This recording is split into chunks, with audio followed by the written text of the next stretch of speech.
Vamos parar de falar de isolamento e vamos falar de uma coisa um produto que falava muito de união, e não estou falando de açúcar, nos comerciais, alguns anos atrás. Né? Eles pararam de falar disso, obviamente, porque a gente está numa época de isolamento social e pandemia. Mas, enfim, vamos falar da Coca-Cola.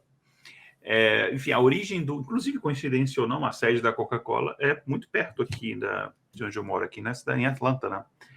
Para quem não sabe, eu moro, enfim, a poucas milhas aqui ao norte de Atlanta. Mas, enfim, não tem nenhuma relação com o que eu vou falar.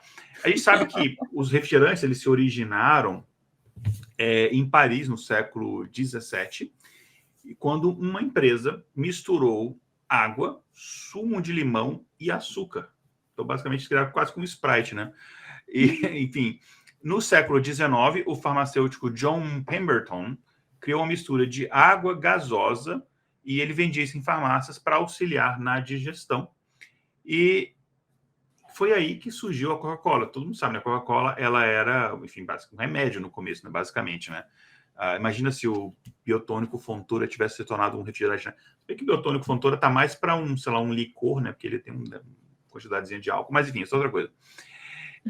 E os componentes da nossa tão querida Coquinha, e eles não nos patrocinam, mas bem que poderiam, eles são, enfim, os mais variados, né? Mas a gente sabe que o valor nutricional da Coca-Cola é basicamente nulo e a gente acabou de perder o patrocínio da Coca-Cola que a gente não tem. Mas pensando nesse valor nutricional quase nulo da Coca-Cola, né? E em quantidade, assim, monumental de açúcar que ele tem, o que aconteceria se a gente... E detalhe, eu tenho um amigo que fazia isso durante alguns anos.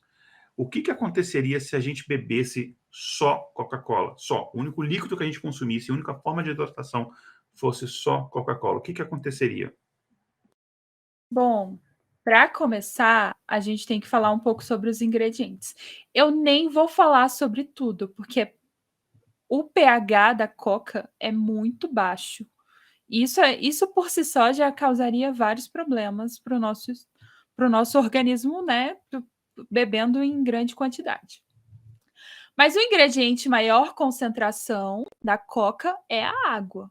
88% da Coca é feita de água, que tem que estar límpida, inodora e livre de micro-organismos para a gente ingerir. Então, teoricamente, se você ingerisse Coca-Cola, 88% seria água. Então, faz sentido trocar água por Coca, né? É ironia, por favor, não faça isso. O segundo ingrediente, maior quantidade, é o açúcar. E o açúcar torna essa bebida muito calórica. Um açúcar em específico, né? A sacarose. A professora de química aqui colocou até a fórmula da sacarose, não sei por qual motivo, que é C12H22O11. Que é o açúcar. E por algum motivo mais aleatório, eu lembrava dessa fórmula que eu tinha estudado isso na faculdade de medicina. Uau, olha só.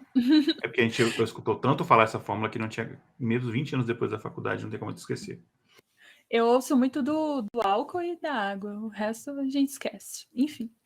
E se você bebesse a quantidade de recomendada, né? E se vamos imaginar que a quantidade de água que você precisa beber varia ali entre 3 ou 4 litros. Então, pensando que uma lata de Coca tem 37 gramas de açúcar, uma lata, eu lembro que para eu fazer os cálculos eu levei em consideração uma coquinha de 340 ml, se eu não me engano.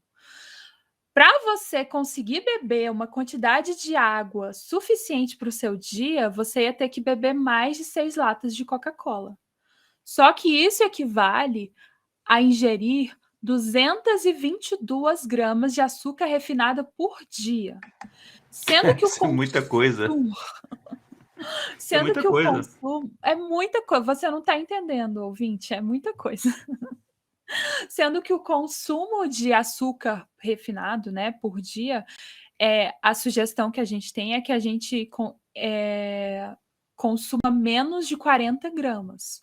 Ou seja, só no líquido que você vai consumir, você vai beber 5 vezes mais de 5 vezes o necessário por dia. Então, entre as consequências são gigantes, e talvez por pouco tempo, porque eu acho que você ia morrer rápido. Mas a gente pode começar com cárie, porque o esmalte do seu dente ia desaparecer, e aí seus dentes iam apodrecer, e aí as cáries iam ser o menor dos problemas. Uma outra questão, essa bebida ela é diurética, então ela faz você ir mais vezes ao banheiro. Então você vai acabar bebendo água e desidratando. E por causa da grande quantidade de açúcar e cafeína, a gente ia também aumentar os riscos de problemas cardíacos. Isso sem contar nas várias coisas que provavelmente o Igor vai falar por ter feito medicina, quase ter se formado em medicina.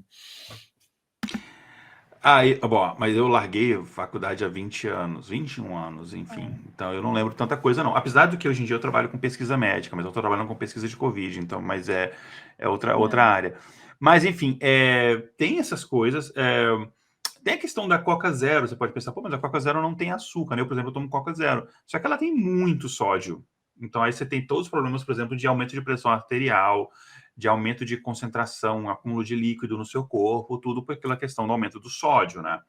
Então tem essas outras questões. Então, enfim, eu acho que de fato a gente perdeu o patrocínio da Coca-Cola que a gente nem tem, né?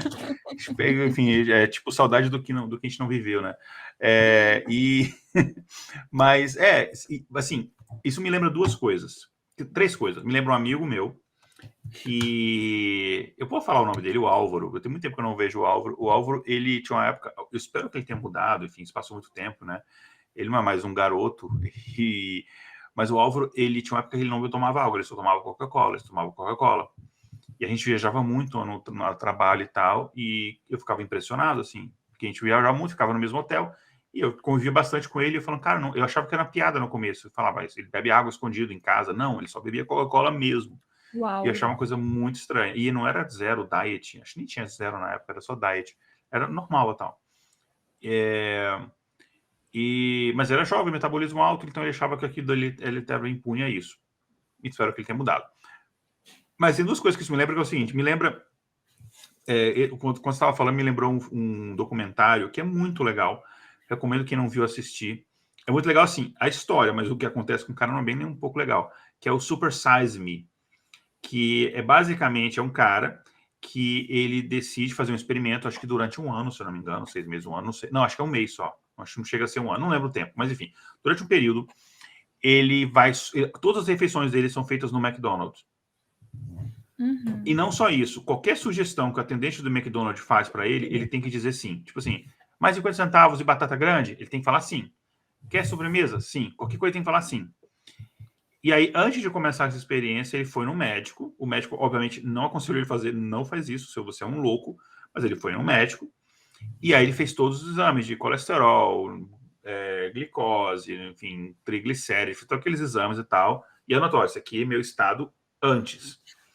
E daí quem acha que é só o peso que é um problema, e muitas vezes o peso nem é um problema, a gente tem que deixar de ser gordofóbico, o problema é mais, eu conheço pessoas que estão muito acima do peso e, cara, tá tudo normal, e ok, mas o caso dele não, o caso dele, o problema foi que ele começou a fazer isso, e você vê até o nível de saúde mental dele decaiu drasticamente, e assim, e é uma época que, obviamente, todo mundo sabia que a comida do McDonald's não era saudável, mas não se sabia o quão prejudicial era.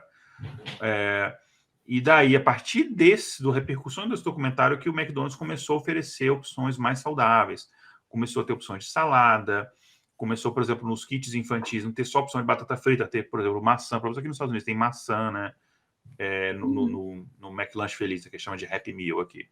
Enfim, então é uma recomendação. E o segundo, que me lembra muito, é um filme que é super divertido, que chama Idiocracia, que é uma teoria basicamente o seguinte, é um cara que ele é um cara absolutamente estúpido, um cara burro, imagina um americano médio, burro.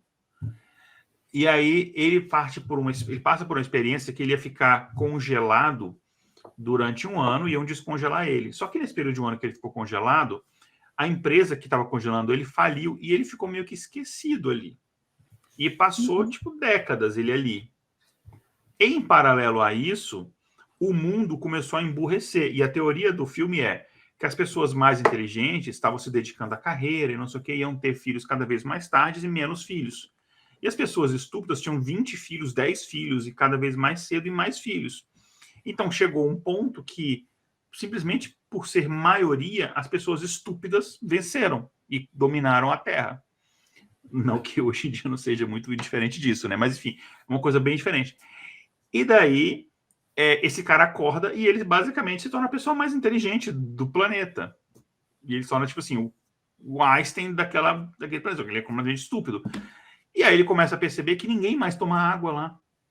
E então todo mundo só toma Gatorade. E aí ele fala assim, cara, mas vocês tomam Gatorade? Só Gatorade é? Mas eu queria tomar água. E os caras, água? Você toma água? Caraca, você toma aquele negócio que vai na privada.